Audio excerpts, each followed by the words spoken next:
Accident થાય એટલે કોઈ માણસ બચી જ નહોતું શકતું. હું બધાને કહેતો કે ભાઈ તમે નીકળો તો ચીટી નીકળજો, આ જગ્યા ઉપર આવું બને છે, તો એક્સિડન્ટ ના કરીશ, તું કહું એ હું કરું.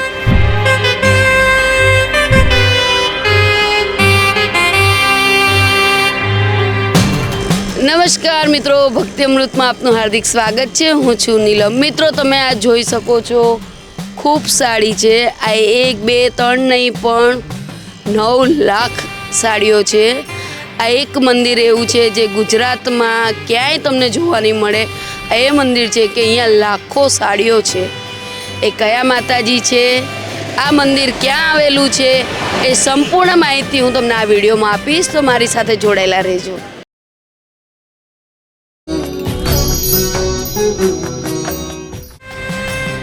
મિત્રો, આ સાડીઓ એટલી બધી છે કે જે ગણી શકાય નહીં, એટલી બધી છે. તમે જ્યાં નજર નાખશો ત્યાં સાડી દેખાશે. અને અહીંયા સાડીની બાધા લેવામાં આવે છે. આ મંદિરે તમે જોઈ શકો છો કે ઝાડ ઉપર દૂર દૂર સુધી આપણી નજર જાય ત્યાં સુધી એકલી સાડી જ છે. અને એવું પણ નથી, અહીંયા ભારે ભારે સાડીઓ પણ ચડાવવામાં આવે છે માતાજીને. તો ચલો મિત્રો, હવે આપણે મંદિરમાં અંદર જઈને માતાજીના દર્શન લઈએ. અહીંના ભુવાજી જે છે એમની સાથે અહીંયા માતાજીનો ઇતિહાસ આપણે જાણીશું. તો મારી સાથે ચલો અને અંદર જઈને આપણે માતાજીના પહેલાં દર્શન કરીએ.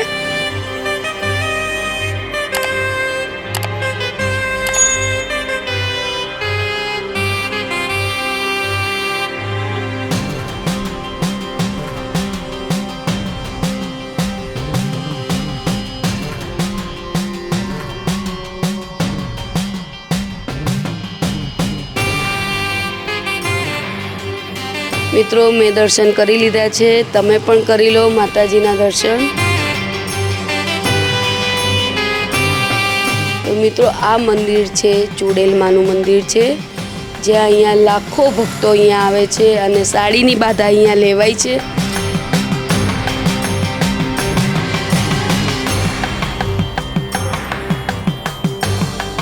તો મિત્રો, આ એ કુંડ છે જ્યાં માતાજીને દારૂ, બિસ્ટોલ અને શીરો, એ ચવાણું, એ વસ્તુ આની અંદર આપવામાં આવે છે, જે માં સ્વીકારે છે. અને શ્રીફળ અને પેંડા માતાજીની આગળ ધરી અને બધાને વેચવામાં આવે છે. તો મિત્રો, તમે જોઈ શકો છો કે અત્યારે આજે પણ મંગળવાર છે, તો માતાજીની બાધા પૂરી કરવા માટે ભાવિ ભક્તો આવ્યા છે.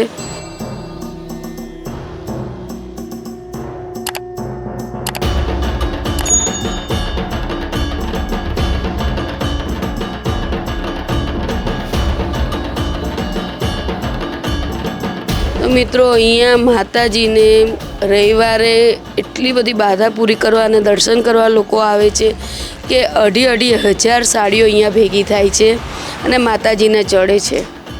રવિવારના દિવસે તમે જુઓ તો 2,500 સાડીઓ અહીંયા થાય છે અને માતાજીને ચડે છે. અને એનો એક ખાસ એ છે કે આ સાડી કોઈને અપાતી નથી.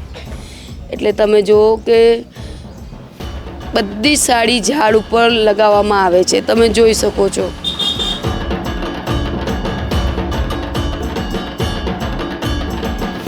મિત્રો, અમે તમને દૂર દૂર સુધી ઝાડમાં સાડીઓ લગાવવામાં આવી છે, હું તમને બતાવવાની કોશિશ કરીશ બને ત્યાં સુધી કે ખાસા દૂર સુધી માતાજીની સાડીઓ લગાડવામાં આવી છે બાધામાં. આજે ખાલી એક રવિવારના દિવસે 2,500 સાડી થાય છે.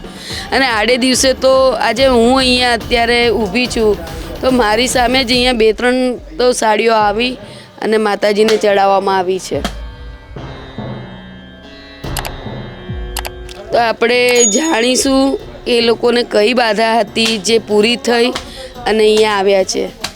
જય માતાજી ભાઈ. તમે ક્યાંથી આવ્યા છો? હું દસકોઈ તાલુકામાં ભીતિયા ગામથી આવ્યો છું. ભીતિયા. અને તમે અહીંયા કેટલા ટાઈમથી આવો છો? હું અહીંયા બીજી વખત આવ્યો, પણ મારા છોકરાની બાધા હતી, એ બાધા પૂરી કરવા આવ્યા. અચ્છા, અહીંયા તમને કેવો વિશ્વાસ છે માતાજી? માતાજી પર ખૂબ વિશ્વાસ છે અને બધાના ધાર્યા કામ થાય છે. તમારે શેની બાધા હતી? મારે છોકરો નતો, છોકરાની બાધા હતી. અચ્છા, મારે દીકરો દીધો એટલે બાધા પૂરી કરવા આવ્યા. અચ્છા, તમે સાડીની બાધા રાખી? સાડીની અને પ્રસાદની બાધા હતી, એ પૂરી કરી આજે. તો તમે જોયું કે આ ભાઈએ દીકરાની બાધા હતી એમને, અને આજે માએ એમને દીકરો આપ્યો છે. કે ને એક વિશ્વાસ અને શ્રદ્ધાની વાત છે. એમને મા ઉપર ખૂબ અટૂટ શ્રદ્ધા અને વિશ્વાસ હતો. તો આજે એમને ભગવાને માતાજીએ દીકરો આપ્યો છે અને એ બાધા પૂરી કરવા આવ્યા છે. તો હવે આપણે ચલો ભુવાજી સાથે જઈએ અને વાત કરીએ. તો હવે આપણે અહીંના જે પૂજારી છે, ભુવાજી છે, આપણે એમની સાથે વાત કરીશું. જય માતાજી. જય માતાજી. ભુવાજી, અહીંયા તમારું નામ શું અને અહીંનું એડ્રેસ શું છે? મારું નામ લીલાભાઈ ભગવાનભાઈ રબારી, ગામ નૈનપુર, તાલુકો મેમદાવાદ ને જિલ્લો ખેડા. આ મતલબ નૈનપુર અંદર કેવી રીતે આવવાનો રસ્તો શું છે? નૈનપુરની અંદર જવાનો હાઈવે છે. નૈનપુર ચોકડીથી 3 કિલોમીટર થાય અને અહીંયાથી નૈનપુર 1.5 કિલોમીટર થાય, ચોકડી 1.5 કિલોમીટર થાય. આ મંદિર અને રોડ ઉપર છે. તમને આ માતાજીનો અહીંયા સ્થાપના કેટલા સમયથી કરી છે અને કેવી રીતે કરવાનો વિચાર આવ્યો? અને સ્થાપના 2008 ને તારીખ 4 તે દિવસ આ માતાજી મને આગલે દિવસ રાત્રે 12 વાગે અહીંયા મને ભેટમ થયેલો. કેમ કે આ રોડ ઉપર એક્સિડન્ટ બહુ થતા હતા. એક્સિડન્ટ થાય એટલે કોઈ માણસ બચી જ નહોતું શકતું. પછી આ માતાજીને આજથી 150 વર્ષ ઉપર આ માતાજી ફરતો હતો પણ કોઈના હાથમાં નહોતો આવતો, કોઈને ખબર નથી પડતી. પણ હું તો મારી માતાનો ભુવાજી હતો એટલે મને ખબર પડી કે આ જગ્યા ઉપર કોઈક વસ્તુ છે. હું બધાને કહેતો કે ભાઈ તમે નીકળો તો ચીતી નીકળજો, આ જગ્યા ઉપર આવું બને છે. હવે આ જગ્યા નૈનપુર અને સણસોલીની મધ્યમ છે. આ સરહદ ઉપર માતા છે. ઓમ સણસોલી ગણાય, ઓમ નૈનપુર ગણાય. આ બેની વચ્ચે માતાજીનું સ્થાપન કર્યું છે. પછી મને માતાજી મળે એટલે મેં કહ્યું કે એક કામ કર બેન, તું એક્સિડન્ટ ના કરીશ, તું કહું એ હું કરું. તો કે મને બેસાડો. કીધું તને બેસાડું, પણ તારે નિવેદમાં શું લેવાનું? તો કે મારા નિવેદમાં શીરો, ચવાણું, સાડી, શણગાર ને દારૂ. મારે દારૂ જોઈએ. પછી મેં કહ્યું કે હું ગામમાં બધાને ભેરા કહીને પૂછીને પછી તારી કાર્યવાહી કરીએ. બધાને પૂછ્યું એટલે બધા મંજૂર થઈ જાય. જો ભાઈ માણસનો જીવ બચતો હોય તો આપણે બેસાડો માતાને. મેં 11 એંટો મૂકીને માતાજીનો ગુરુવારનો દાડો હતો અને અહીં આગળ સ્થાપન કર્યું. એક સાડી હતી, શીરો, ચવાણું, દારૂ, બિસ્ટોલ ને બધું લાવી આ જ કુંડમાં ઢોર થાય છે. કેમ કે દારૂ કોઈને હલાતો નથી, કોઈ પી શકતું નથી. બીજું કે અહીં આગળ આ માતાને બેસાડ્યા પછી એક સાડી મૂકી, બીજા દિવસ 50 સાડી આવી, ત્રીજા દિવસ 501 આવી, અત્યારે 9 લાખ સાડી છે. પણ માતાજીએ બેસતો કહ્યું કે મારી સાડી વેચવાની નહીં, કોઈને હાલવાની નહીં. એ સાડી છે એ હું જ છું. બરાબર. મારા મંદિરની કોઈ જરૂર નહીં, પણ આ તો એક શ્રદ્ધાનો વિશ્વાસ બે કે ભાઈ આપણે માનતા ક્યાં કરવી. આ જગ્યા એટલે માતાજીને બેસાડ્યો છે. નકા એથી ચોકડી ઉપર એની સાડીની નીચે માનતા કરીને જાય ને તો એ મોની લે છે.